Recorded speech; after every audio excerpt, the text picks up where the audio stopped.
তো ওর জন্য অ্যাপেল ফ্লেভারের যে স্যারেলেকটা হয় ওটাই আনা হয়, কারণ ওটাই খেতে পছন্দ করছে। তো এই যে হালকা উষ্ণ গরম দুধের মধ্যে স্যারেলেকটা দিয়ে দিলাম 1.5 চামচের মতো। ও যেরকম খায় সেরকম পরিমাণ আমি দিই। তো দেখা যাক ওর কী রিয়াকশান হয়, কি রিয়াকশান দেয় ফার্স্ট টাইম। নাও চলো, আর এটা খাবে না? হ্যাঁ, এবার তুমি খাবার খাবে। টেস্টি টেস্টি, হ্যাঁ ইয়াম্মি।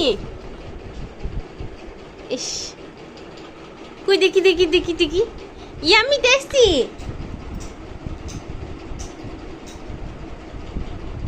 দাও, এটা জল শেষ হয়ে গেছে, একটু জল এনে দি।